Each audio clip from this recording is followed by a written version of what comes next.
Residents of Nawabupeta Panchayat in Myalavaram Mandal, Kadapa district expressed strong anger against the management of Dalmia cement industry. They demanded that the issues caused by the cement plant be resolved immediately. Villagers warned that if a no objection certificate is granted for the expansion of Dalmia cement's second plant without addressing their concern, they would intensify their protest. They alleged that the assurances given by the district collector during the public hearing were never implemented and that local officials have ignored their grievances. The villagers also complained that illegal blasting activities from the plant are causing severe problems in nearby areas.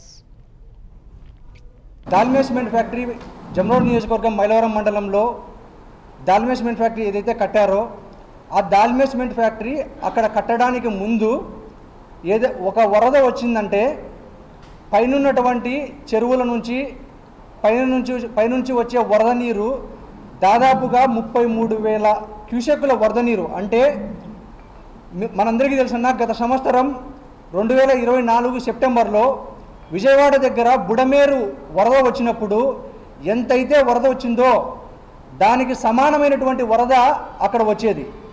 అక్కడ వచ్చినప్పుడు ఇంతకుముందు దాల్మియా లేని సమయంలో ఆ వరద నీరు అనేది సాఫీగా వెళ్తూ వచ్చి కుందు నదిలో కలిసేదన్న. అయితే దాల్మియా సిమెంట్ ఫ్యాక్టరీ అక్కడ అడ్డంగా కట్టడం వల్ల ఈరోజు అక్కడ ఉన్నటువంటి నవాబుపేట దుగనపల్లె గ్రామాలు ముంపుకు గురవడమే కాకుండా దాదాపుగా 500 ఎకరాలు పంట పొలాలు కూడా కోతకు గురవుతున్నాయి, పంటలు నాశనం అవుతున్నాయి. అక్కడ దాల్మియా సిమెంట్ ఫ్యాక్టరీ వరద ప్రవాహానికి అడ్డంగా కట్టారని సాక్షాత్తు ఈ లో మార్చి 27న కేవలం 3 నెలల్లో గౌరవ కలెక్టర్ గారు చాలా హామీలు ఇచ్చినారు మా గ్రామానికి సంబంధించి. మొట్టమొదటిది బ్లాస్టింగ్ సంబంధించి అయితేనేమి, వరదలకు సంబంధించినది అయితేనేమి, అదేవిధంగా ఈ డస్టు ప్రధానమైన సమస్య ఏంటంటే డస్టు. ఆ డస్టు తోటి ఎక్కువగా నష్టపోయే గ్రామం ఏదైనా ఉందో అంటే అది దుగనపల్లె గ్రామం మాత్రమే.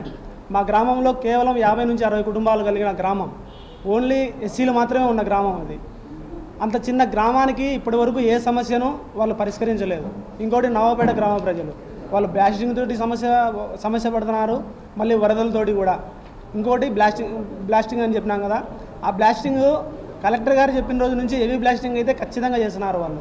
ఈ 3 నెలల్లో ఏదైతే వాళ్ళు సమస్యను పరిష్కరించి దాని తర్వాత మీ గ్రామాన్ని రీలొకేట్ చేస్తామని చెప్పి ఇంతవరకు అయితే దాని గురించి ఏ అధికారి రాలేదు. వచ్చిన ఎంఆర్ఓ అయితే జస్ట్ కలెక్షన్, ఒక పేపర్ కలెక్షన్ తీసుకొని ఆధార్ కార్డు, రైస్ కార్డు అవి తీసుకొని మాత్రమే అవి తీసుకొని పోయినాడు. మళ్ళీ మేము ఇంకోసారి అతని దగ్గరికి వెళ్తే మాకు విఆర్ఓ మీ దగ్గర నుంచి ఏమి ఇవ్వలేదు, మాకు కలెక్టర్ గారు ఆర్డర్ పాస్ చేయలేదు, ఇంకోటి ఆర్డీఓ గారు మాకు ఏ విధమైనటువంటి ఆర్డర్స్ పాస్ చేయలేదు అనేటువంటి. Andhra Pradesh Home Minister Vangala